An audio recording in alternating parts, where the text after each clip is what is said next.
আসসালামু আলাইকুম। আমি একটা নতুন সেটিংসের কথা বলবো, যেটা হয়তো আপনারা জানেন না, জানার প্রয়োজন আছে। এই যে যাতে করে আপনার বাচ্চাকে যদি হাতে মোবাইল দেন, ডাটা খরচ বেশি করতে পারবে না। আপনি একটা লিমিট দিবেন, হয়তো 500 MB বা 600 MB। সে বাচ্চাটি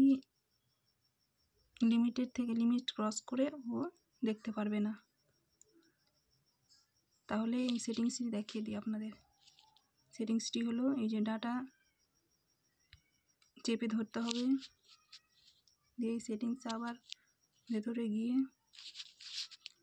এর মধ্যে একটা অপশান আছে, এই যে ডাটা ওয়ার্নিং অ্যান্ড লিমিট, এখানে ক্লিক করতে হবে। এখানে এটাকে আপনাকে অ্যাক্টিভ করতে হবে। অ্যাক্টিভ করে কতটা ডাটা আপনি সেটা সেট করতে হবে, MB অথবা GB। এখানে 500 MB সেট করলাম। তাহলে আপনি নিশ্চিন্তে আপনার বাচ্চাকে 500 MB দেখতে দেবেন। ভিডিওটা ভালো লাগলে অবশ্যই লাইক করে দেবেন।